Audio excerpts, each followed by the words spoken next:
Tem uma trajetória de basicamente 6 anos, especialmente na área administrativa, relacionamento, passando por grandes organizações, sempre com foco em entregar a melhor experiência e superar as expectativas do cliente. Sou um solucionador de problemas e gosto de desafios. Por 5 anos, dedicada a entender indústrias, fazendo levantamento de dados, desenvolvimento de produtos e entendimento de ferramentas de qualidade, junto a diversos temas de engenharia de produção, até que não se sentia mais preenchida com aquilo. Decidimos criar o Pinhoncast, um meio de comunicação e curiosidade para todas as pessoas que querem aprender sobre os mais diversos assuntos.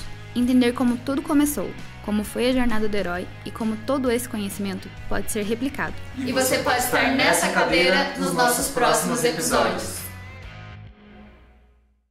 Oi, pinhãozinhos, tudo bem com vocês? Como sempre, a gente espera muito que sim. E antes de começar o nosso episódio, já se inscreva aqui no canal, deixa seu joinha, compartilha com quem mais quer ver essa entrevista maravilhosa e siga a gente nas outras redes.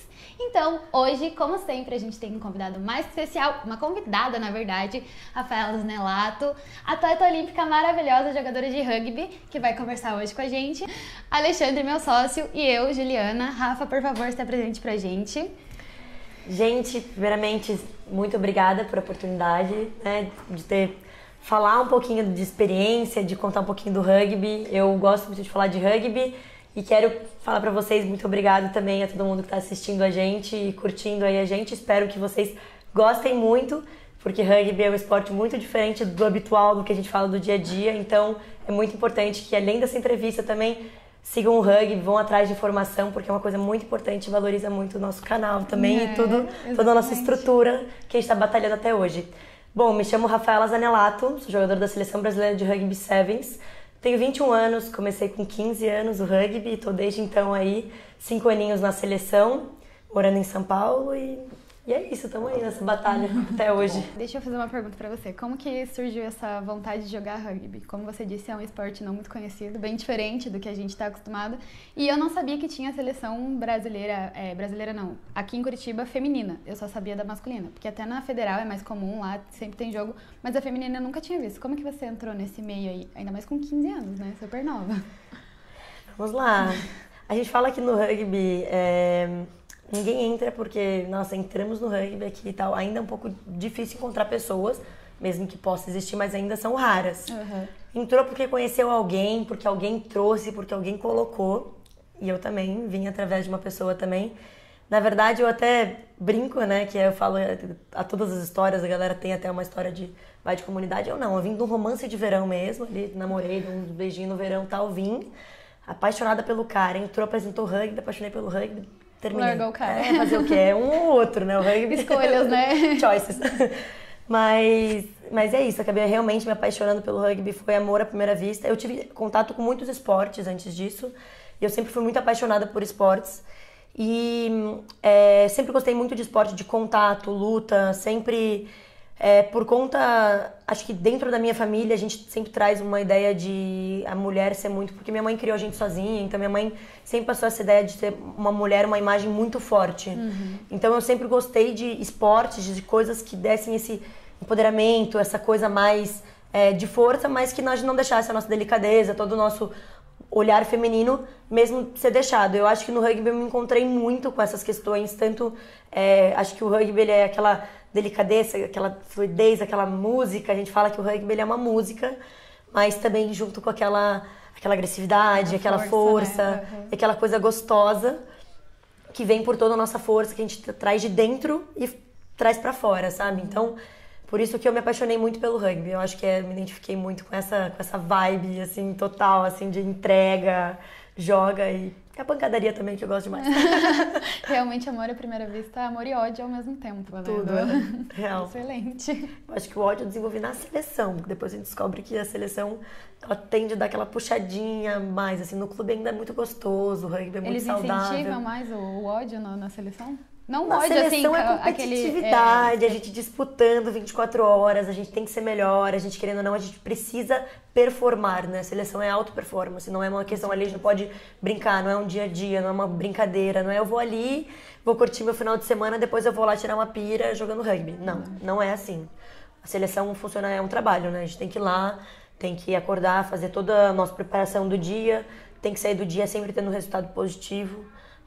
Se ter negativo, a gente sofre as consequências. Não é igual um trabalho, que, pô, a gente não entregou um trabalho no dia e tal, e vem nosso treinador Não dá, não é assim. Não, a gente com certeza tem dias que a gente não tá bem, a gente erra e tal, mas a gente precisa aprender muito mais com esses dias que a gente não tá bem do que dias que a gente tá bem, sabe? Evitar o errado e consertar o mais certo, né? Então a seleção, ela cobra muito isso. Por isso que eu falo que clube e seleção tem pesos bem diferentes. Mas o amor mesmo veio pelo clube. Pelo clube, sempre. Sempre. Porque se entrar na seleção, não sei se pega esse amor. Porque tem muito essa questão de enfim, da gente ter que se passar todo dia. Né? Querendo ou não, vocês estão ali pra ganhar medalha. E né? ponto, E ponto. E acho que até a gente fala que existe uma competição ainda muito pequena dentro, porque a gente disputa uma vaga. Antes de uma medalha, a gente disputa uma vaga para ir para um campeonato. Aí depois do campeonato a gente disputa com outros times. Então, dentro do nosso grupo também tem que ter aquela rivalidade saudável, de disputa saudável, que é que a gente quer que todo mundo... Eu quero que você seja melhor do que eu, mas eu também preciso ser melhor do que você. Então, essa disputa também faz o que levanta o nosso nível, né? Também é isso, essas disputas diárias que fazem com que o nível da seleção sempre aumente. E vocês têm treinamento psicológico nessa parte? Temos treinamento psicológico. Ele foi inserido mais recentemente, ele não é um período muito... Não faz muito tempo, mas eu acho que depois, num certo período que a gente foi passando ali, depois de 2018, 2019, a gente teve uma questão que foi ir até o Pan-Americano, que a gente teve uma derrota no PAN, que foi realmente... o nosso grupo ficou bem abalado com a derrota e tal, porque a gente gostaria muito de uma medalha, a gente sabia da nossa capacidade, a gente sabia de o tanto que a gente tinha batalhado para chegar até lá, e quando veio da gente perder uma medalha para um time que a gente nunca perdeu na história, foi um pouquinho frustrante, assim. Então foi uma questão que a gente teve que lidar. E eu acho que um grupo de 30 pessoas são frustrações totalmente diferentes. Então, com certeza, aí foi inserido um psicólogo, dois psicólogos, duas pessoas incríveis, o Eduardo e o Henrique, que foram pessoas que auxiliaram muito a gente a se reconectar como grupo e entender que mesmo na derrota a gente vai ter que saber se apoiar e vai ter que saber conduzir uma derrota de uma forma saudável e falar, cara... erramos, mas passou, tá no passado. O que a gente vai fazer agora, sabe? A gente tem mais um monte de campeonato pela frente. Se a gente continuar batalhando, a gente vai conseguir chegar onde a gente quer. E é isso, às vezes a gente vai entender que... A gente fala, né? A cabeça é uma das principais coisas do atleta. A gente fala que a gente pode treinar 24 horas. Eu tava até mesmo trocando hoje uma ideia com a minha irmã sobre isso. Que... A gente joga... Um jogo dura 14 minutos. É muito rápido. É muito rápido. Se eu não tô... Eu posso treinar minha vida inteira. Eu posso ser a melhor atleta do mundo. Se eu chegar antes de um jogo e ficar nervosa, ficar estressada, ou até a gente pode falar, cara, um pai e uma mãe ir pro hospital, algum tia falecer. Isso aconteceu com a gente agora na quarentena. Uma das meninas era criada pela tia e a tia acabou falecendo por conta do Covid e tal. Então, o quanto isso interfere na gente e o quanto a gente não pode levar isso pro campo, sabe? Sim. Então, a gente aprender a lidar e a gente fala que a gente precisa colocar a dor como uma dor consciente. A dor é uma coisa inconsciente, né? Que a gente tem, que a gente sente, que a gente sofre. Quando a gente torna ela consciente, a gente aprende a lidar com ela e aprende, quando a gente entra dentro de campo, a única coisa que tem que ser inconsciente tem que ser as nossas ações em campo e entender que a gente não pode... Aquela parte ali cognitiva ali, ela tem que ser só voltada para o rugby, sabe? Sim. É uma questão muito que a gente tem que saber lidar e os psicólogos auxiliaram muito a gente. Eu acho que tem uma pessoa que tem um estudo, tem uma outra visão. Tem uma outra visão que é muito maior. Acho que auxilia muito que a gente consiga, né, lidar com isso e a gente consiga estar bem preparada. E a gente até fala, foi muito importante a gente ter duas pessoas até nesse período, porque eu até falo, um deles era aquele que dava tapa na cara e falava, você precisa fazer isso e ponto. E o outro falava, não, vamos bem e tal. Então ajudou muito porque a gente... porque a gente tem um grupo muito mesclado, assim, a gente veio de clubes onde treinadores eram... Meu clube era, faz isso, me respeita e fica quieta e vamos embora. Outros clubes, não... Você pode fazer isso, vamos ver qual vai ser e tal. Então a gente vem de muitos jeitos e treinamentos bem diferentes. Então, tendo essa ajuda mental de duas formas diferentes, acho que fez com que o grupo conseguisse se conectar muito bem. Eu até posso falar sobre uma situação que eu acho muito interessante de falar sobre uma gincana, sei lá, momento que a gente fez nosso, que ele fez, a gente tinha muitas questões dentro, porque a gente mora juntas, querendo ou não, com o cotidiano, dia a dia, morar junto. É família, né? Sabe, pessoas totalmente diferentes, a gente fala que são culturas diferentes. Eu moro com uma menina que é uma do Maranhão, uma de Cuiabá, eu sou de Curitiba, aí é uma que é de uma de comunidade, a outra veio de Beverly Hills. E é isso, sabe? É muita diferença socioeconômica, cultural. Então, quando a gente mora junto, tem muitos atritos e a gente tem que saber filtrar isso pro campo. Só que também tem uma com 30 anos, a outra com 15, a outra com 17. Então, a gente também traz muitas maturidades dentro ali que a gente... Puta, toda hora é uma explosão de sentimentos, tudo. E daí vem junto a TPM, vem junto o treino que foi ruim, o dia que o pai daquela ali tá mal. Então, eu lembro até quando depois que aconteceu essa derrota, a gente estava muito numa turbulência de sentimentos. E daí ele falou assim, agora vai todo mundo olhar uma na cara da outra e vai falar o que pensa e o que acha de cada uma. Isso deu resultado? Deu muito resultado. A gente saiu de lá, eu falei, cara, eu nunca passei a amar todo mundo. Agora eu amo todo mundo. Já falei que eu odeio todo mundo, agora eu amo todo mundo. Porque você só precisa tirar e falar assim, cara, não gostei do que você fez. A pessoa também não gostei do que você fez. Podemos resolver isso? Podemos. Vamos fazer o que a gente fazer agora pra frente? Isso. Beleza, vamos abraçar? Vamos abraçar. Eu acho que trouxe uma cabeça mais madura, porque eu acho que problemas se resolvem através de fala e comunicação. Sim, então, precisa existir esse momento de fala entre a gente. Quando a gente começa com essas questões... Quando a gente é muito novo, a gente tem essa questão de birrinha, vira cara e tal, não quero falar. E dentro de uma seleção não pode ter isso, sabe? Então, eu acho que em todas as seleções existe isso, existe essa diferença de idade, e diferente de cultura, diferente de tudo, e o que a gente vai fazer com isso? Então, a ajuda psicológica, nossa, é incrível, eu juro por Deus. Eu acho que se não tivesse, eu não sei como o nosso grupo teria até hoje. Acho que foi pra gente... E ajudou muito também a gente nas Olimpíadas. Eu acho que é pra falar também um caso das Olimpíadas também que eu achei muito sensacional. A gente pegou algum grupo de meninas, também não foram todas, foram um grupo de meninas que gostam de debater, viajar, que é mais viagem. E a gente foi conversar com a psicóloga falou, não, vamos pra uma salinha que tem de mental skills, a gente vai sentar e vai fazer um momento nosso. Daí, vamos, tal. Daí chegamos lá, ela falou assim, a gente fez meio que uma meditação guiada, só que guiada, voltada pra o que a gente queria fazer nos jogos, sabe? Pra aquele momento, pra começar a internalizar e fazer a gente voltar a sentir o que é estar numa Olimpíada, sabe? Porque, querendo ou não, essa Olimpíada foi muito diferente de todas as outras. É uma Olimpíadas muito digital, uma Olimpíadas onde a gente não tinha aquela família torcendo, não tinha aquele apoio da galera perto. Foi uma Olimpíadas... Também, e né? também a gente, também tinha muita restrição da gente conhecer pessoas. Eu lembro, eu tinha uma ideia da Olimpíadas, daquela coisa que a gente ia chegar... ia viver num mundo de high performance sinistro e não foi muito isso. Foi uma questão de, muito todo mundo restrito, todo mundo fone no seu canto, fazendo suas coisas, horário, todo mundo, assim, a gente ia conversar, mas daí não podia sentar muito perto, não podia ficar muito perto. E daí, acho que, então, isso acabou quebrando um pouco daquela vibe gostosa e ficou só aquela pressão. Olimpíadas, a gente falou, né, que essa Olimpíadas, ela foi uma Olimpíadas muito mais de pressão, e não só a pressão que existia no ambiente, mas uma pressão muito mais de redes sociais. Que a gente fala muito sobre hoje, sobre as redes sociais. É muito fácil, você tá atrás do celular, você fala o que você quer. A gente sofreu muito, até mesmo porque quantas pessoas sabem o que é rugby?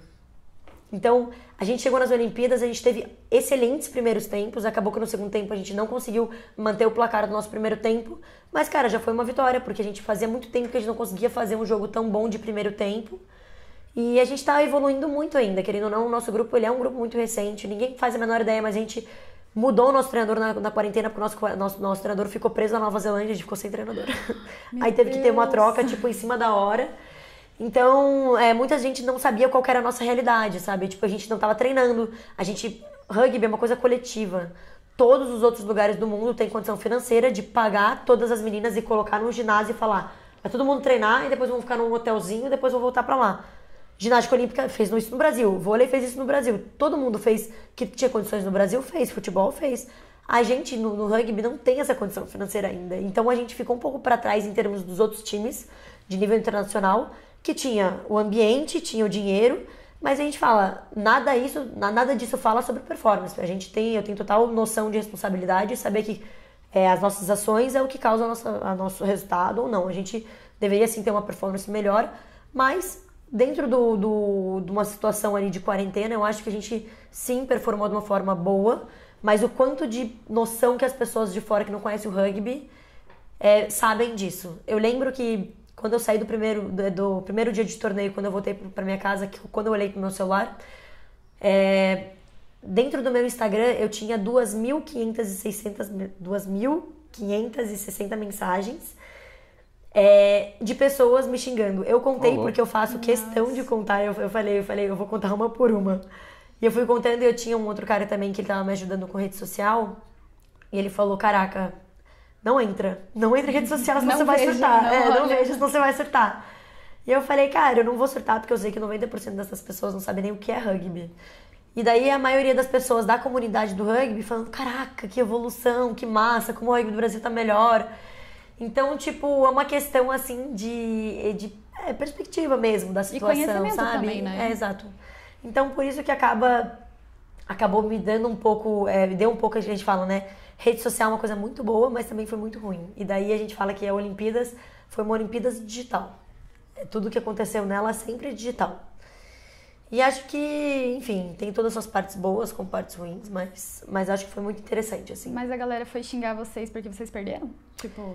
por conta do resultado, falaram que a gente foi passear, eu ouvi muitas vezes foi passear, então... Fui passear mesmo, sou atleta olímpica. E você, tá fazendo o que da tua vida? Não, eu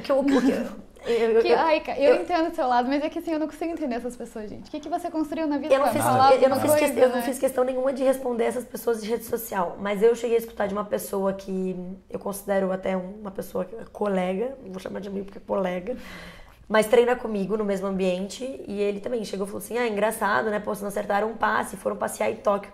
Falei, meu filho, pelo menos eu passei em Tóquio, né? Diferente de você que tá em casa. Diferente de você. Enfim, passei nas Olimpíadas, pelo menos. Falei, não, na verdade não passei nas Olimpíadas. A gente teve toda uma questão de treinamento e tal, pra chegar lá e a pessoa falar uma coisa dessa, acho que a pessoa não tem uma mínima noção do que faz. Mas a gente entra numa outra questão que daí pra mim educação, né? Que a gente volta pra uma outra pessoa, a gente consegue falar da gente, né? O que eu posso fazer fazer, e posso falar que o nosso resultado era para ter sido um pouco melhor, mas a gente pegou uma chave bem complicada também e acabou que 2 pessoas da nossa chave foram medalhistas, 2 times, e só tinha mais um, que não conseguiu passar por chaveamento. Então, acho que realmente, enfim, a gente... Mas às vezes não era pra ser também, o pessoal não entende isso, tipo, não é por falta de dedicação, é porque... É competitivo mesmo, todo mundo tá querendo ganhar lá, né? Exatamente. Então vai ser difícil mesmo, né? Não, em 2024 estamos aí, calma. Não, com certeza. Que ela vamos chegar. Ah, mas é verdade. E tem que pensar assim mesmo. Tipo, você não pode se abalar igual você falou do Pan-Americano. Tipo, você não pode se abalar pelo que aconteceu naquela época. Não pode se abalar com o que aconteceu agora. Exato. E se vocês reconhecem a melhora de vocês, ótimo, quem é os outros pra falar alguma coisa? Ainda Ninguém sabe o que você... conhece, né? Ainda mais que não conhece. Quem são eles pra falar? Você não sabe o que você acorda, o que você faz depois de acordar, o quanto você treina, o quanto vocês têm que conviver ali, toda essa preparação, a galera não tem noção. E eu acho, assim, você me corrija se eu estiver errado, você é uma atleta olímpica. No Brasil a gente não tem incentivo ao esporte, a não ser o futebol. E olha assim, e olha lá ainda, porque o futebol brasileiro tá horrível. Tá horrível, tipo... Tá horrível mesmo, e além de ser horrível, pra mim é a questão, até voltando pra uma situação, até voltando pra questão olímpica mesmo, eu acho que é uma questão de valores olímpicos, né? Acho que a gente precisa enfatizar que o que eram os valores olímpicos, né?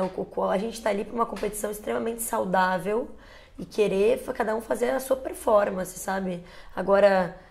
se um ganhou medalha ou não ganhou medalha, a gente tá ali pra prestigiar e que o Brasil tenha a melhor quantidade de medalhas possíveis. Com certeza. Então, pra mim não faz sentido nenhum, e até aí a gente volta pra vários lugares ali, que é essa questão de o dinheiro voltado ao esporte. O quanto um atleta ganha no Brasil. Pra gente conseguir ter uma performance com o salário que a gente ganha... Olha, se alguém conseguir se alimentar com o salário que ganha em São Paulo, olha, me comunica, eu tô sabendo. Porque São Paulo, porque é muito complicado, porque tem muita gente que recebe muito, muito pouco, e eu já vi situações de meninas que alugam um quarto, tem que fazer marmita lá onde a gente treina, ou tem que pedir marmita extra para levar para casa. E cara, a gente tem uma estrutura muito legal, que o NAR dá uma estrutura pra gente muito, muito legal. O NAR, que é a estrutura do núcleo de alto rendimento, que é onde o boxe treina, o taekwondo treina, que é uma estrutura muito sensacional ali. Mas essa questão, uma estrutura extremamente compartilhada, que a gente compartilha com outros esportes. Então a gente tem horário de saída, horário de entrada, horário de academia, o que a gente pode usar, o que a gente não pode usar. É diferente de pega uma Nova Zelândia, que tem o CT deles. Ele é muito tradição também, né? Onde eles moram na frente do negócio, mas acho que daí a gente vai voltando pra, acho que ir pra esse lugar de,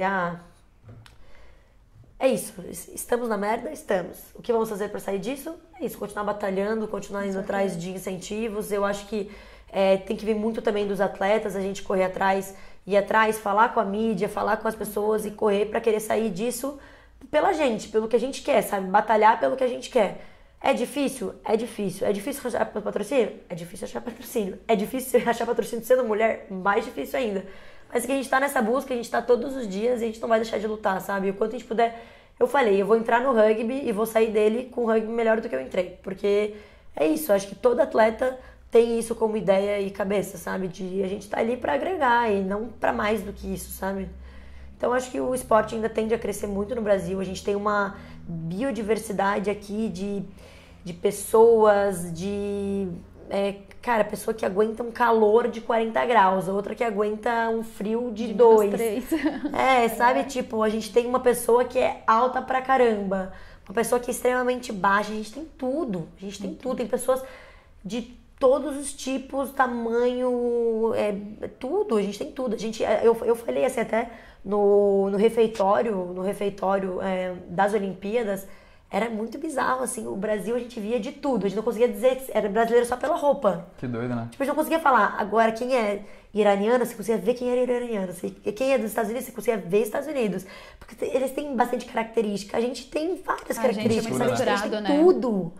E é muito louco, você vai ver o time de vôlei, tem de tudo. O time de basquete, tem de tudo. Tem de tudo sempre. O rugby também, a gente tem mina alta, mina baixa, mina rápida.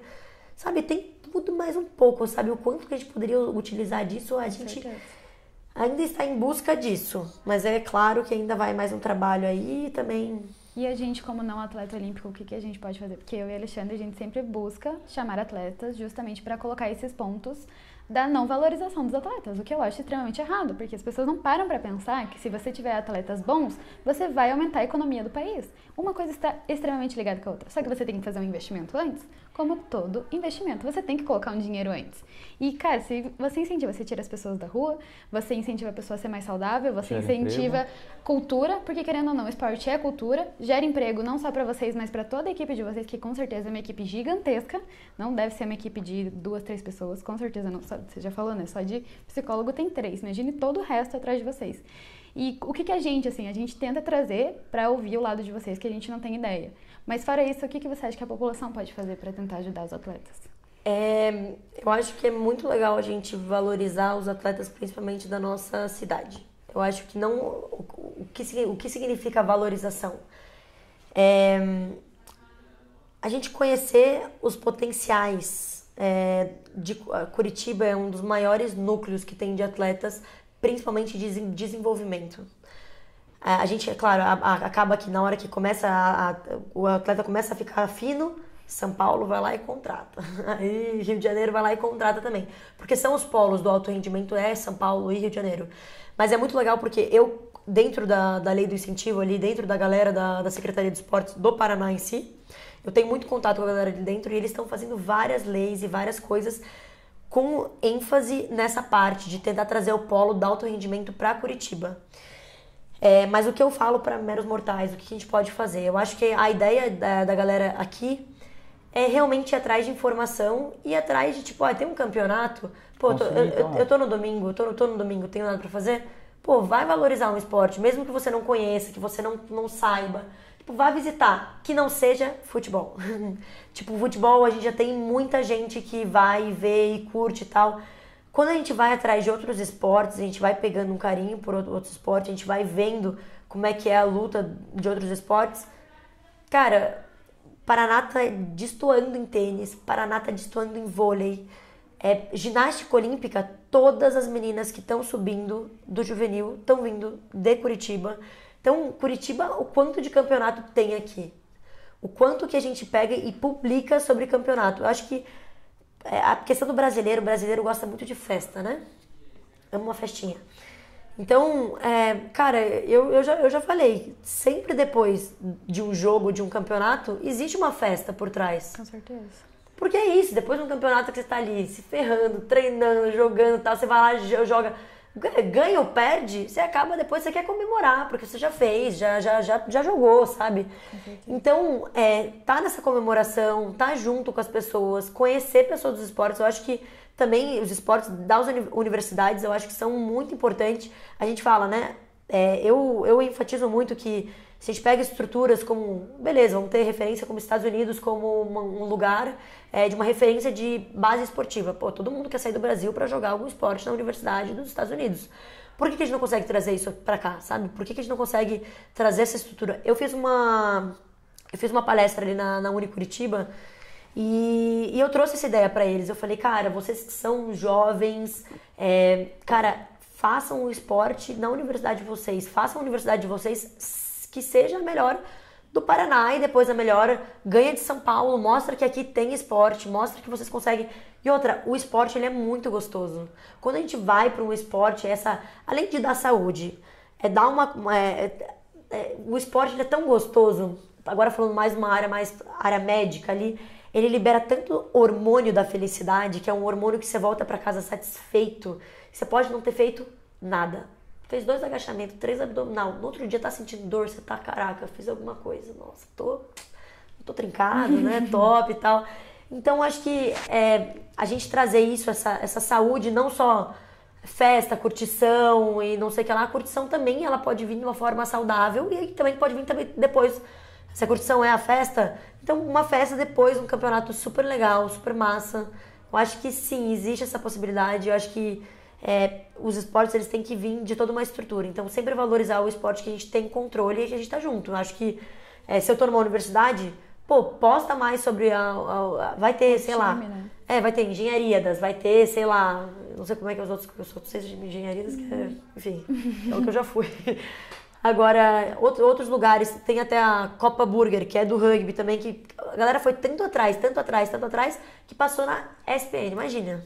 Pois é, né? E nem a gente que joga na seleção passou na ESPN, não. Agora, Copa Burger, por causa dos atletas universitários que foram atrás, conseguiram pra trazer, porra, uma mídia top pra gravar. Então, é isso, a gente ir atrás, a gente fazer um grupo, a gente movimentar a coisa de base pra depois querer que a galera lá em cima se estruture. A gente valoriza muito quem tá lá em cima e vai deixando passar o que tá embaixo.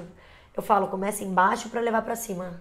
Capaz de, às vezes, as pessoas que estudaram comigo, que nunca pensaram que eu ia ser uma atleta, imagina, de seleção, nunca. Agora, como mentoria de seleção, caraca, Rafa, do nada, tal, é isso que aconteceu. Eu falei, então, a pessoa que tá do seu lado, uma hora pode se tornar muito grande. Então, apoie a pessoa que tá do seu lado. As pessoas do seu lado são as pessoas que a gente tem mais controle de poder ajudar, apoiar. Então, o esporte, ele sempre é o que é do pequenininho pro grande. É a base pro todo. É do macro pro micro, não do micro pro macro. Sempre. E, Rafa, você acha que as pessoas não se interessam pelo rugby ou ele não é atrativo? Pela falta de procura, pelo menos aqui no Brasil? Porque há países aqui na nossa fronteira, né? Eu digo assim, países ligados aqui com o Brasil que tem, eu acho que uma cultura mais, não digo interessante, mas uma cultura maior, né? Argentina, acho que o Uruguai também, o pessoal participa lá, né? E o Brasil a gente não vê tanto, parece que não é tão chamativo aqui, sabe? A gente não vê crianças brincando, por exemplo, né? Ou alguém com camisetas mesmo de rugby na rua. É pouquíssimo. Bom, aí a gente vai entrar numa questão chamada mídia. Porque é muito difícil ter uma... É claro, agora a gente está num mundo de rede social onde a gente tem muita informação. Mas por mais incrível que pareça, todas as informações que a gente tem, elas são muito selecionadas. A gente fala sobre algoritmos do Instagram, algoritmos de TikTok, algoritmos de Facebook. Tudo que a gente vê é muito controlado pela mídia. A gente é controlado por redes sociais, a gente é controlado pelo que a gente vê, a gente é bombardeado de informações que a mídia escolhe. Tipo, a gente não escolhe o que a gente vê. Então, eu acho que no Brasil a gente tem essa questão que é tão enfatizada no futebol que a gente acaba não tendo esse bombardeio de outros esportes. Agora, por mais incrível que pareça, o rugby é o terceiro esporte mais visto pelo mundo inteiro. Acredito. Nossa. E a questão é que... É mais antigo que o futebol ou não? É, né? Ele é mais antigo que o futebol, não é? Ele é... Não, ele veio do futebol, na verdade. Ele veio do futebol. Ele veio do futebol. Até mesmo a história de onde o rugby começou foi... Estava jogando futebol, o menino pegou a bola, saiu correndo, um monte de galera tentou derrubar ele e aí começou o rugby. Ele é muito bom, eu vejo que ele é muito mais... Claro, muito mais duro, mais competitivo. Até tem brincadeiras que o pessoal fala que teve alguma coisa em algum jogo de rugby que um juiz, um árbitro falou que não é futebol, né? Que ficou bem marcado, assim, que... O rugby eu nunca posso... Se eu não sou a capitã, eu não posso falar com o árbitro. De forma alguma. Se eu reclamar, eu não acredito que você apitou isso. Minha filha, na hora, cartãozinho, senta ali, ó. Fica ali sentado e depois conversa. Porque existe uma hierarquia dentro do rugby que a gente respeita muito. A gente fala que existe sempre... O árbitro é a pessoa mais respeitada em todo... A decisão dele pode ser certa ou errada, ela é respeitada. E eu preciso entender que eu não posso na hora ficar falando tal. Eu posso depois do jogo falar, olha... Porque todo mundo é ser humano, pode errar. Depois do jogo falar, olha, não entendi porque você apitou isso. Mas de forma alguma no meio do jogo. O cara apitou, tá apitado e ponto. Você tem um respeito grande, né? Muito. Como a gente também, eu não posso falar pro árbitro. Se tem alguma coisa pra falar, tipo... Olha, elas estão toda hora colocando a mão no chão. Isso é uma penalidade. Toda hora elas estão fazendo essa penalidade e talvez o árbitro não enxergou isso em algum momento. Então, eu posso chegar pra minha capitã e falar assim, olha, capitã, elas estão colocando toda hora a mão no chão. Você tem como perguntar se ele não pode dar uma olhadinha nisso? Ela se dirige falando com o árbitro, sempre chamando ele de senhor ou senhora. A gente não pode chamar pelo nome nunca, independente se a gente conhecer, é amigo, não é amigo, é família, não é família, ou não sei. Senhor, senhora. Senhor, tem uma questão para fazer e assim, sempre no intervalo do jogo ou em algum momento que tem um intervalo ali, vai começar de novo, chute de saída, alguém marcou o try, né, que é o ponto, marcou o ponto, vamos recomeçar? Na hora de recomeçar, então, ó, antes de recomeçar o jogo, tal, eu queria só dizer que isso está acontecendo, isso precisa ser visto um pouquinho mais. Não, tá bom, vou dar uma olhada, pode ficar tranquilo. E é isso. Xingamento não é permitido. Colocar uma pessoa em risco não é permitido. Você fazer qualquer coisa que é anti-jogo não é permitido, de forma alguma. No rugby, a menor pena, uma penalidade que você tem por falar com o árbitro, você é expulso do rugby por 4 anos. Nossa. 4 anos, aí você vai ficar sentadinho na sua casa, você não pode pisar em um campo de rugby, você não pode ir nem como visitante. Não pode, isso é proibido. Nossa, ele é extremo mesmo, hein? O rugby é extremo. Né? Porque a gente fala que o rugby, para ele ser um jogo limpo, clean, ele precisa existir regras e elas precisam ser respeitadas. Boa. Porque é um jogo pesado? Porque é um jogo pesado. Se a gente não tem um respeito, se a gente não tem pessoas que seguem normas, seguem regras, tem uma conduta adequada pro jogo, não tem que estar jogando. A gente fala que o respeito, acima de qualquer coisa, ele precisa ser a maior coisa que a gente tem dentro de campo, pisou em campo, é um respeito mútuo, é uma coisa que a gente não questiona, não é conversado, não é uma coisa conversada. O respeito e regras não são coisas, dentro de campo não são conversadas. É aquilo e ponto, desculpa. Opa, por favor, não, eu só complementei, que é aquilo e ponto, não tem conversa. Como é diferente de futebol, por isso que até teve a situação lá que você falou de... que você vê os caras peitando o árbitro, gritando com o árbitro, ou até falando, pô, como é que você apitou isso? Imagina. No rugby isso não existe. Nunca existiu. Eu nunca vi uma situação dessa. Tem uma que é bem tradicional aqui. O árbitro fala assim, aqui não é futebol, né? Nossa, eu já todo mundo fala. Quando se fala em rugby, fala dessa situação. Porque é totalmente diferente nessa abordagem pro árbitro. Até a gente vê que não tem essa questão de queda. O cara parar lá no rugby. Meu Deus do céu, né? Que nem como é no futebol, né? Que é bem mais apelativo, parece, né? Depois que eu comecei a jogar rugby, eu não consigo nem assistir um pouquinho de futebol por conta dessas coisas. Porque a gente fala que no rugby, imagina, a gente joga eu joguei já com uma fratura de clavícula, um nariz quebrado e ainda tinha batido a cabeça. E joguei um campeonato inteiro assim. Agora o cara vai lá, toma uma rodadinha, cai no chão. Sim, fica lá. Eu falei, cai no chão se você estourou o joelho. Imagina, meu treinador fala, tá no chão é grama. Se não levantar rápido, tu bate uma pisada. Vai tomar pisada, ponto. Certíssimo. Não tá no chão, levanta que é grama, pai. Levanta rápido. E daí volta aquilo que eu falei no começo, sobre a gente entender qual que é o nosso limite, entender que muitas das nossas dores e traumas e as coisas que a gente tem elas são muito aumentadas se a gente deixa que elas sejam aumentadas. Eu vou lá e bato o dedinho. Se eu vou lá e fico, ai meu dedinho, sim, porra, sim. vai doer muito mais do que ele vai estar doendo. Se eu bater e falar, nossa, deixa, Acabou. bora, vou fazer outra coisa. Passou. Já esquece a dor. Né? Passou, sabe? Tipo, uma coisa muito... Agora, é uma questão de... A adrenalina também, você tá numa adrenalina pura. Que eu não consigo entender vindo de outros esportes. Mas daí é uma questão minha, assim, tal, respeito. Acho que existe essa questão de cada esporte tem. Você tem uma penalidade também no futebol, um pênalti no caso. Se você não fazer todo aquele show todo, você acaba não ganhando. Porque é muito difícil o árbitro ver, o impedimento, essas coisas. Porque é um pouco mais difícil. No rugby é muito clean as coisas. A gente tem um árbitro, dois bandeiras que fica correndo do lado do campo vendo, mais 2 bandeiras na ponta, mais 2 bandeiras aqui. Então, o rugby ele é muito visualizado.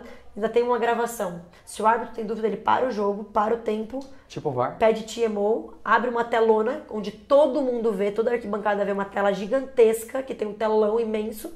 Passa o lance lá, ele vê de 4 ângulos diferentes e fala, não, você fez isso. Cartão pode sair do jogo. Não, e você não sai questiona. na hora. A gente respeita, porque o cara se o cara tem alguma dúvida, Chamou... tendo 4 caras em volta do campo, se o cara ainda tem alguma dúvida, ele coloca o telão pra todo mundo ver. E é uma coisa... Então é isso, o rugby, ele é muito justo, é um esporte muito justo, é um esporte de muito respeito, muito... Ele traz isso com tanta ênfase, tanto tudo, que é muito gostoso. Eu amo o rugby. Eu acho que ele traz tanto essa... que a gente leva pra vida, sabe? Acho que é isso. Eu aprendi tanto com o rugby que quando a gente chega numa faculdade, quando a gente chega em algum trabalho, a gente aprende a lidar com diversidade, a gente aprende a respeitar. Você vai ver pessoas do rugby, mesmo que as pessoas sejam louconas, chega ali e tal, você vai ver a pessoa sempre respeitando o ambiente que tá, sempre respeitando as pessoas. Cara, o rugby é um esporte muito transformador, assim, transformador de caráter, de pessoa, de tudo. E eu já vi várias situações de pessoas que saíram de meio de droga, trabalhavam tipo, em gangue mesmo. Aí meu pai é traficante, não sei o que lá, conheceu o rugby, saiu da droga, saiu do rugby, saiu de gangue, saiu de tudo, assim, e revirou a família, sabe? Construiu uma casa pra família com o dinheiro que recebeu do rugby. Várias situações que eu vi, assim, que pra mim foram transformadoras, assim, real, assim. E por isso que eu valorizo tanto o rugby, por isso que eu quero tanto que o rugby ganhe o seu espaço. E tá ganhando, né? Tá crescendo aí, né? Tem espaço, tem muita coisa pra acontecer, crescer, mas acho que já tá galgando, né? E você acha que já cresceu bastante? Nossa, muito. Desde 2015 pra agora, o rugby ainda tinha muita coisa amadora que agora já não tem mais.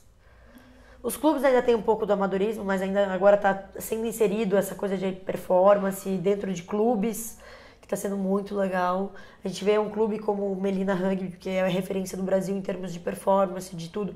É um clube que está pagando todas as meninas, não é mais aquela coisa de eu vou porque eu amo o rugby. Já é tipo... Profissional mesmo. É profissional, sabe? Sim. É um clube, sabe? Tipo, salário e tudo mais. Salário e tudo mais, então... É um incentivo também para treinar, né? Sim, querendo total. ou não, vai aparecendo cada vez mais. E qual que foi a maior... Você já comentou, mas qual foi o maior aprendizado, assim, que você teve com o rugby? Tipo, que isso realmente mudou a sua vida? Fora tudo isso que você já falou, mas tipo, aquele marco histórico, assim. Eu acho que é aprender a lidar com a mente. O rugby, ele fez eu mudar o que significa dor, sentimento e local. Tipo, qual é o lugar que eu posso sentir uma dor e qual é o lugar que eu não posso sentir, sabe? Eu posso estar no meu quarto, tá num dia ruim, eu entro no meu quarto, eu choro, eu sinto. Mas eu sair do meu quarto, eu vou para outro lugar, eu não posso levar aquela dor comigo, eu não posso transferir para as pessoas, eu não posso... O rugby me ensina muito isso. Fala que a gente entra... O rugby é um cano de escape. Pra mim, assim, eu vou dizer a minha experiência do que eu sinto. Então, o rugby, ele é um cano de escape. E eu entro eu posso estar no pior dia que seja. Na hora que eu entro pra jogar rugby, o rugby, ele alivia, assim, sabe? Tipo, parece que aquele dia ruim fica um dia muito gostoso, sabe? E daí ele ensina essa coisa de... você tá um físico. Eu odeio correr na minha vida. Eu odeio fundo do meu coração correr. Odeio ficar correndo pra cima e pra baixo com intuito nenhum, cara. Eu odeio fundo do coração. Mas tem função, né? Correr. Então, mas daí tem o físico, né? Que é o extra-campo, que tem a função correr quando a gente corre dentro de campo correndo. Né? Tem o físico que a gente faz, que é aquela... Né? Tem que correr de volta da pista pra ganhar 5 km, nananã, ou bate e volta, suicídio.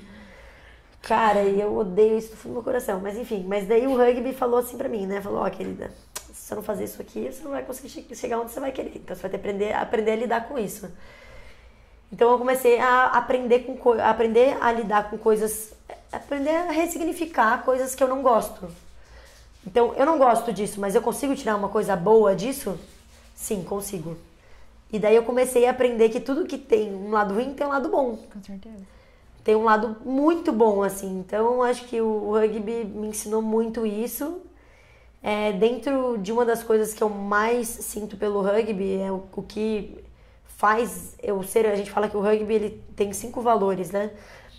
E o que eu mais me pego sempre é sempre na paixão. O rugby, eu sou apaixonada pelo rugby. O que é a paixão? É aquela magia, é aquele sentimento que você pisa em campo e você é apaixonada, sabe? Você fica aquele friozinho na barriga, aquela borboletinha. Cara, eu adoro em campeonato. Você vai em campeonato, é aquela alegria, todo mundo... É um lugar que você se sente confortável, é um lugar que eu posso tirar minha bolsa e soltar no meio da arquibancada que eu vou dar um rolê, voltar, minha bolsa tá ali, porque eu confio em todo mundo que joga rugby, sabe? Eu vou lá, jogo rugby, a gente pode, se bate dentro de campo, a gente vai, se bate não sei o que lá, e bate cabeça, e bate não sei o que lá, um time perde, o outro ganha, a gente sai de campo, a gente se abraça e fala, nossa, que jogo top, muito gostoso jogar com você. E a gente acabou de se bater, a outra abriu a cabeça, a outra, sabe, tá sem tornozelos. E a gente tá se amando, porque é o que a gente faz melhor, é o mais gostoso. Então, isso que eu gosto tanto do rugby, sabe? Essa paixão, essa entrega, essa coisa gostosa. E saber ressignificar momentos difíceis, que eu acho que é o que mais o rugby me ensinou, principalmente seleção. E o que é performance para você, Rafa, na tua perspectiva, assim? O que é uma performance humana? O que é ser performer? É você querer ser melhor a cada dia. É você, todo dia que eu levanto, eu tenho um intuito, tenho um objetivo e eu não posso sair daquele campo sem aprender nada, sem levar nada daquilo. Muitas vezes, quando a gente pensa a gente vai... Não só isso, né? A gente falando sobre isso, que é o fato em si, mas é a obrigação de ter que fazer esse fato. Acho que high performance é a gente... entender que a gente não pode e não deve sair dali sem aprender nada. A gente tem que chegar e tem que ter objetivo, tem que ter planejamento, tem que ter rotina.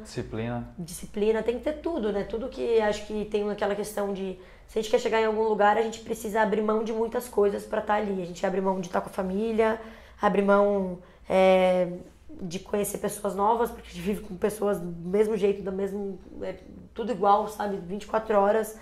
Então a gente precisa entender que a gente vai talvez, não tá perto de pessoas que a gente, gostaria de estar com família, aniversário. Eu perdi aniversário da minha mãe, aniversário do meu irmão, aniversário da minha irmã, formatura de todo mundo perdi também, aniversários, Natal e Ano Novo passei dentro de um avião. Então essas coisas que a gente aprende a lidar com isso e aprende a entender que a gente está fazendo por isso por um motivo muito maior. O que foi o maior presente do meu Natal, meu Ano Novo, foi a gente ter ganhado um campeonato, cara. Acho que eu fiquei mais feliz do que ter pulado as 7 ondinhas. Eu ganhei, saí com a medalha, falei, nossa senhora. Falei, valeu a pena. Valeu a pena, que foi o campeonato que eu saí com o ombro ferrado, mas eu saí tão feliz que acabou o jogo, eu tava com o ombro, levantei a mão, falei, vamos! Vai! No outro dia eu não conseguia nem mexer o braço. No outro dia eu não conseguia nem levantar o braço, mas eu parei de sentir uma dor que eu tava sentindo bizarra. Parei, ganhamos, falei, nossa, minha dor tá lá no Brasil agora. Aqui em Hong Kong não tem dor nenhuma. E você já pensou em desistir em algum momento? Já, com toda certeza, acho que... Faz parte do atleta, né? Esse pensamento, pelo menos pensar. Faz, principalmente depois de uma derrota. É muito difícil quando a gente tem uma derrota a gente tem uma... Com tanto preparo, como você falou, daquele jogo que vocês nunca imaginaram que perderiam. Não imaginaram perder. E acho que pra mim, esse jogo, pra mim, é o ponto que eu posso falar que não foi só o baque pra mim, foi o baque pra todo mundo da seleção. A gente conversou entre a gente falava, e aí, você pensa em voltar? Não, cara, acho que eu tô pensando em ficar nas minhas férias pra sempre. Contra quem que foi, Rafa, o jogo? Foi no Pan-Americano contra a Colômbia. Colômbia? Que o Brasil, querendo ou não, é mais potência do que a Colômbia no quesito rugby. No Sul-Americano a gente nunca perdeu para nenhum time de lá. Agora no Pan-Americano foi a primeira vez que a gente perdeu para elas e foi tipo, a gente tava ganhando no começo do jogo, acho que de 28-0 e daí na metade do tempo acabou que virou o jogo. Nossa. E como que você não desistiu? O que fez vocês não desistirem? Eu acho que minha mãe tem um papel fundamental pra mim, assim, acho que cada um encontrou o seu cano de escape, mas eu com certeza tenho minha mãe, acho que minha mãe é uma pessoa... É muito louco como ela lida com as situações, eu acho que ela é uma das minhas maiores referências, assim, ela é uma mulher muito trabalhadora, ela conseguiu tudo muito sozinha, ela veio de uma família muito humilde e conseguiu passar em medicina, ver medicina e cuidou de 3 filhos, minha mãe sempre trabalhando 24 horas... minha mãe sempre falou, cara, quando a gente entra pra querer fazer alguma coisa, a gente tem que ser o melhor naquilo. E, cara, você acha que eu nunca fui lá e fiz uma cirurgia, a cirurgia deu errado? Já teve cirurgia que deu errado e acontece, é a vida, a gente vai ter momento que vai lá e vai dar errado. Só que a gente não pode simplesmente, toda vez que as coisas dão errado, a gente soltar todo o trabalho que a gente fez, chutar o balde e falar, cara, é isso, tchau. Tudo tem um porquê, a gente, às vezes, quando a gente tá subindo muito e tem uma queda, na verdade é porque a gente tava subindo errado, a gente precisa começar a subir de uma outra forma, de uma outra visão, de um outro jeito. Eu acho que também o nosso grupo precisou disso pra gente se reajustar como grupo, pra gente reaprender uma com a outra e começar a crescer de novo, começar a surgir uma nova seleção e daí a gente buscar esse nosso lugar que é as Iaras. Quem são as Iaras? Quem são as Iaras? Diga pra mim quem são as Iaras. O que é ser Iara? A Iara, ela vem, a gente teve uma mulher muito maravilhosa que se chama Marjorie e ela trouxe essa ideia da Iara, porque até mesmo existia já o Tupi, que era o dos meninos, que veio antes, e daí as meninas falaram, cara, quem que a gente vai ser? O que vai ser das meninas? A gente vai ser as tupizinhas? Não, qual vai ser? O que vai ser?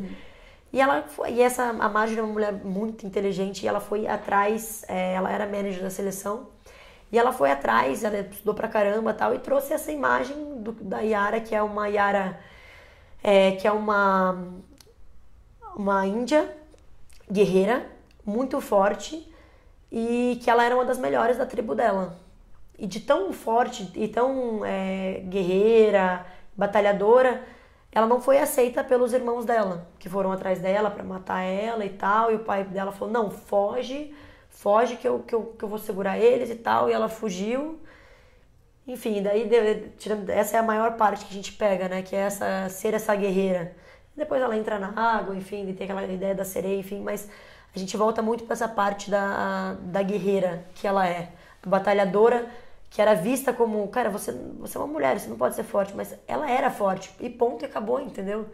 E ela é isso, então, é isso, a gente se abraçou muito na ideia de guerrear, de ir atrás do que a gente quer, de batalhar independente da situação, independente dos obstáculos que a gente vai ter, e a gente se juntar sempre como um grupo, sabe? E me arrepia muito falar isso, porque acho que só fez sentido pra mim ser uma Iara depois de uma derrota. Eu acho que estar na seleção sempre era aquela questão de a gente vai, treina pela gente, faz as coisas pela gente, e é muito gostoso a gente treinar e evoluir sempre dia a dia, mas quando a gente entra em campo, não adianta de nada eu evoluir pra caramba, mas a pessoa do meu lado acabar não evoluindo tanto e eu chego no jogo e a gente perde o jogo, porque a minha performance, se eu não uso ela junto com a dela, não adianta de nada.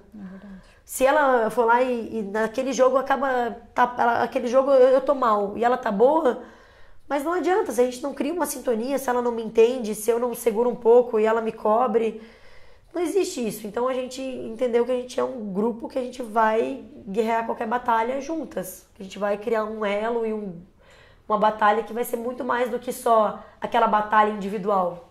É uma batalha coletiva que a gente vai ter que lutar, talvez com lança, com pedra, enquanto a galera vai estar ali com a sua pistola, com a sua arma, a gente vai estar com os nossos palitinhos, mas a gente vai atrás do que a gente quer. Independente de estar com palitinho ou não. Ou não, vai guerrear, e é isso, a gente vai dar cara a tapa, e eu acho que isso é ser uma Iara. Legal. Excelente. E eu gosto muito. E a gente fica feliz pela história, porque eu não tinha ideia que a história da Iara começava Com ela desse sendo jeito, uma né? índia guerreira. Não Performance sabia. De já desde o verdade, início, né? já é a própria. Você falou que Só um quando... segundo, tá uns 43 minutos, tá bom? Só pra avisar que daí, antes de a última pergunta, se vocês quiserem. Tá. Nossa, foi rápido demais. Nossa, foi bem rápido. Essa vai ser a última pergunta, então, rapidinho. Eu ia perguntar Daí pra você, depois- meu Deus, eu tinha alguma coisa. Ah, não, tudo bem. Você falou que nas Olimpíadas vocês tiveram um papo mais esotérico com a psicóloga, né? Como que você entrou nesse mundo? Porque eu adoro falar sobre isso também. Então, como que você entrou nesse mundo do esoterismo, vamos dizer assim? Que não é tão esotérico assim, mas... Olha, esse momento com a psicóloga foi um momento muito legal. Eu gosto muito porque eu sou uma pessoa muito que acredita muito em energia e acredita muito também numa questão de mente, alma e corpo. Acho que tudo é uma questão muito conectada energeticamente. Então, o momento que a gente pega a situação e coloca um monte de atleta deitada, pensando e mentalizando, tá? E ela falava pra gente, mentalizem vocês no jogo, mentalizem vocês fazendo ação e mentalizem vocês ganhando. E mentalizem, depois de vocês ganharem, você está subindo no pódio e tá com a medalha, porque vocês conseguem, vocês têm essa capacidade. E acho que fez muito a gente abrir a nossa cabeça de essa questão da gente conseguir atingir uma coisa que às vezes, cara, não tá tão longe. A gente já tá na Olimpíadas e é isso, a gente precisa ganhar um jogo, ganhar outro jogo, e porque a medalha é sobre ganhar jogos. Exatamente. Se a gente vai querer ter uma medalha ou não, eu acho que o foco de pensar uma medalha, ela vem muito depois de pensar primeiro no jogo. Então a gente tem que focar no jogo, foca no jogo, pensa no jogo, vamos ganhar esse jogo primeiro. E terminou o jogo, agora vamos Próximo fazer as jogo. coisas. Então, ela trouxe muito esse momento com a gente, da gente entrar liberar esse hormônio gostoso de felicidade, de emoção, e que ele traz uma coisa pra gente de conforto. A gente sai de lá naquele êxtase de gozo, sabe? Você sai de lá como se você, estivesse nas nuvens, assim, porque você atingiu um ápice da sua cabeça, um ápice num lugar que a gente entra, que é aquele lugar de prazer. Então é um prazer que a gente pode atingir, sim, através de uma mentalização, através de uma pessoa te guiando, uma meditação, e que ela serviu muito pra gente ali numa situação de alta performance, mas também ela serve para várias outras situações de ansiedade, nervosismo, de várias situações que a gente pode colocar no dia a dia, sabe? Eu falo muito isso por mim, assim, eu sou uma pessoa muito ansiosa, eu gosto de falar, eu me atropelo. Então eu gosto muito de ter essa mentalização talvez de manhã, no ritual de manhã. Você vai tomar um café? Cara, larga o celular e vê o lugar que você tá, sabe? Isso já é uma mentalização, isso já é uma conexão que você tem com o ambiente. E é isso que ela traz muito pra gente. Então, cara, torne alguns hábitos e algumas rotinas suas não cotidianas, não torne aquilo uma coisa saturada, não acorda com o horário pra sair correndo, pra tomar aquilo em 2 minutos, comer aquilo. Cara, valoriza aquele lugar, sabe? Valoriza o que você tá fazendo, valoriza aquele café, potencializa aquilo, sabe? Fala, nossa, esse café... Tá uma delícia. Nossa, vai me dar um dia muito especial. Nossa, eu vou comer agora esse pão porque esse pão vai ser, nossa, o nutriente que vai dar pro meu corpo. Então, quando a gente vai potencializando as coisas mentalmente, a gente acredita. E tudo isso é sobre crença. Com certeza. Então, eu acho que, sim, faz muito. Esse papel dela foi incrível com a gente. Incrível mesmo. E ela ajudou muito a gente a abrir a nossa cabeça para uma coisa que a gente queria, assim. Eu acho que a gente foi pro jogo com uma outra mentalidade, com uma outra cabeça, que foi muito importante. Mesmo. Eu te perguntar agora, pegando essas questões aí que você falou, se você tem medo de alguma coisa, o que é medo pra você também? O medo se aplica na tua vida? Ah, com certeza. Acho que uma lesão. Uma lesão é medo. Acho que uma lesão que me tire o meu maior sonho, que é o rugby. Uma lesão que eu não consigo. Quando a gente joga, quando a gente vive, quando a gente anda na rua, quando a gente existe, a gente é propício a qualquer situação. Então, tô andando na rua, alguém pode bater o carro e o carro voar em cima de mim e acontecer alguma coisa comigo. Então, acho que esse medo de lesão, acho que é uma coisa que todo atleta acho que tem, mas é uma coisa que eu preciso trabalhar muito mais, porque esse lugar de lesão é o que tira nosso sonho. A gente pode fazer uma preparação, e volta àquilo que eu falei, pode fazer uma preparação incrível, eu chego no último segundo, eu vou lá e me ferro. A minha melhor amiga, a Aline Mayumi, também da seleção, ela estava convocada para a seleção e rompeu o ligamento cruzado antes de ir. pra ter uma convocação olímpica e era o sonho dela, sabe? E foi muito difícil, assim, ainda mais estar com ela, vivenciando aquilo. Então, você fala o que é uma lesão para um atleta? É tirar tudo, é tirar um sonho, é tirar um trabalho que você está fazendo há anos, sabe? É aquele negócio, não pode deixar se abalar. Tem que reviver, reconstruir e vamos pra frente de novo. Que lesão também não é o fim do mundo, a gente também... Muito bom. Nosso corpo é incrível, maravilhoso, nosso corpo consegue dar um outro meiozinho ali pra gente respirar. Tem cirurgiões incríveis também que podem dar muitas coisas pra gente, o apoio médico é incrível. E sempre pensando numa boa prevenção também, com fisioterapia e, enfim, cuidando do nosso corpo da melhor forma possível. Com certeza. Rafa, pra gente finalizar a nossa conversa aqui, qual é o recado final que você deixa pros nossos pinhãozinhos a partir de tudo isso que a gente conversou? Cara, eu acho que se autoconhecer, saber como você é, o seu corpo, saber sua estrutura e conseguir aplicar isso no seu dia a dia de uma forma mais saudável possível, assim, levar isso, mostrar para as pessoas quem você é, como você é e com certeza sempre se desafiando. Acho que nunca entrar numa zona de conforto, independente de trabalho, independente de qualquer outra coisa que a gente faça na nossa vida, a gente não pode se sentir confortável, a gente tem que querer ser o melhor naquilo. Gruda na bota de quem é melhor do que você e queira ser melhor do que essa pessoa. For melhor que essa pessoa, vai para outra pessoa, vai ir atrás de conhecimento e queira sempre evoluir como ser humano, como atleta e como estudante, como que for. Eu acho que a evolução tem que ser de uma coisa sempre diária. Com certeza. 1% melhor todo dia, 1% melhor todo dia, a óbvio. famosa frase. Rafa, eu gostaria muito de agradecer a sua presença, tudo isso que você conversou com a gente, tudo que você trouxe de novidade, né? Muitas coisas que você falou eu não tinha ideia do rugby, principalmente. Foi maravilhoso e com certeza despertou a curiosidade em muitas pessoas. Quer complementar? Só agradecimentos, Rafa, pela tua experiência, né, de você disponibilizar, mostrar a tua experiência do rugby nas Olimpíadas também. Como o Gil falou, nem todo mundo conhece essa experiência, essa história do rugby e eu espero que também agora chegue em muito mais pessoas. Valorize mais também, E valorize muito mais também, né? Que você é uma atleta, leva o Brasil na frente, leva as Iaras. Curitiba também, né? E isso pra nós aqui é extremamente importante, né? Poxa, ainda mais como esportista que você é, vale muito pra nós aqui. E pode ter certeza que eu tô lutando muito, muito, muito pro esporte em Curitiba. Tô tentando entrar nessa parte mais burocrática aí, de leis e ir atrás de incentivos pro esportes em geral, porque eu tenho muito sonho de tudo que a gente aprende, a gente tem que retribuir e dar para as outras, porque a gente é apenas um corpo e qualquer momento a gente pode ir para qualquer lugar, então eu falo que a gente sempre tem que estar doando para os outros e distribuindo esse conhecimento e entrega de tudo que a gente tem e aprende. Então, com certeza, quero agradecer muito a vocês, porque poder falar é sobre entregar conhecimento, então, enfim, dizer que o esporte é a coisa mais gostosa que tem. Se descubram, né, cada um com o seu jeitinho diferente e dizer que, cara, vocês estão criando uma coisa muito grande aí também. Acho que essa questão de valorizar também os esportes e dar um espaço para fala é de extrema importância para todos os atletas. Então, agradecer muito, muito, muito a vocês. Obrigado. E principalmente vocês que estão aí na casinha de vocês, valorizem muito os atletas. Com e também certeza. Esse canal maravilhoso que está abrindo essa oportunidade para a gente poder falar e trocar ideia. Muito obrigada. E se você precisar do nosso apoio nessa sua burocracia aí, pode contar com a gente também, com certeza. Então, é isso. É isso. Então é isso, pinhãozinhos. A gente espera que vocês tenham gostado, assim como a gente amou essa conversa. Não deixa de se inscrever, segue a gente nas outras redes. As redes da Rafa estão aqui embaixo também. Dá o joinha e tchau!